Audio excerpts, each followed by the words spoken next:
Why this story matters. This piece offers a constructive counterpoint to the constant stream of negative news. Quick summary. This story highlights recent developments related to local food, showing how constructive action can lead to meaningful results. All over the city of Marrakesh, football fever had taken hold.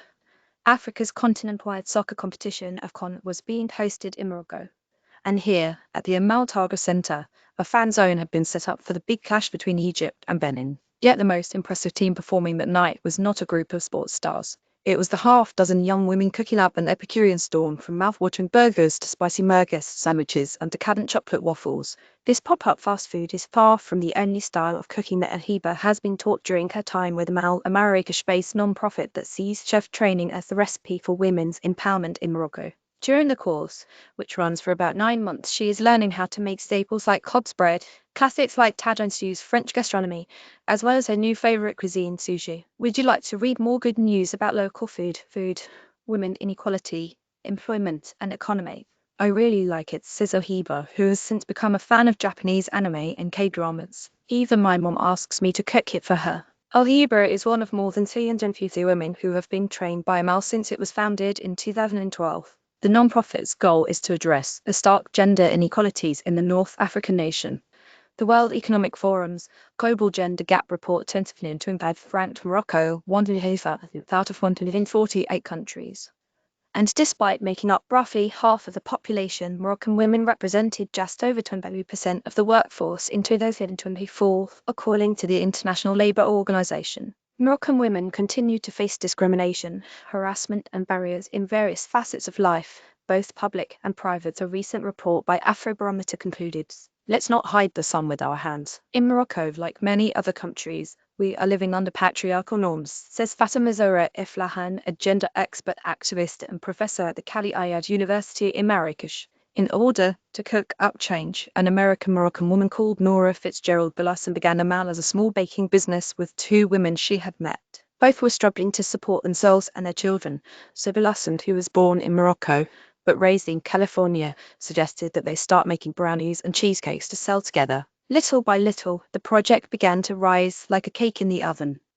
About 30 women are selected each year from the hundreds who apply to become trainees. All are in economic need, and some are single mothers who often face rejection by their communities due to taboos in Morocco, and as a consequence live in severe poverty since it's nearly impossible for them to obtain work.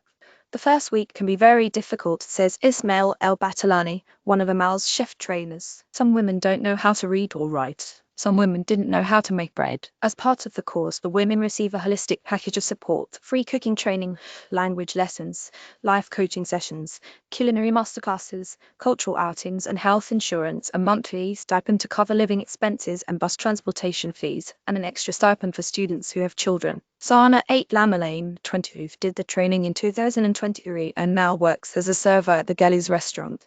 She obtained a high school diploma when she was younger, but after studying chemical science at university for half a year, she was forced to drop out to support her mom. "When I started, I didn't know how to cook. I had no foundation," says Lamalane. Not only has that changed, but so has the young woman's mindset. For many, that dream has become a reality. According to Amal, which provides support for job applications such as writing resumes and preparing for interviews, graduates of the program have increased their earning capacity 2 to 5 times on average. And 87% of its alumni are currently employed in the culinary sector. It's not just giving jobs to women, it's giving them back their dignity, teaching them to respect and love themselves, says Professor Iflahan. This holistic approach gives them autonomy. If they lose their job, they will be able to find another. As well as a flagship restaurant and a center for cooking classes and private catering, Amal has established a sign language cafe run by deaf women, photo courtesy of Amal. Over the years, Amal, which relies heavily on international donors, has also played a role in responding to crises. When the COVID pandemic struck, the organization delivered thousands of food baskets and meals to families in need and frontline workers. When a deadly earthquake struck Morocco in 2020, it distributed meals, tents, and solar lamps, and even today provides long-term development aid, such as supporting residents in the region with bees for honey production. In recognition of those achievements, Belasson was awarded the Champions of Change Award at the World's 50 Best Restaurants in 2023. But Iflahan says that there is still a lot of work to be done in Morocco. She points to failed state policies, such as a pledge to reach at least 30% female employment by 2026, and the fact that equal rights for men and women enshrined in the 2011 constitution is far from established. There are many contradictions when you look at it, she says. There is a limit to what NGOs can do to empower women. They cannot substitute the state. Iflahan also calls for a broader range of empowerment efforts, supporting women in both rural and urban areas and expanding beyond sectors traditionally associated with women such as domestic work and caregiving. Yet she is also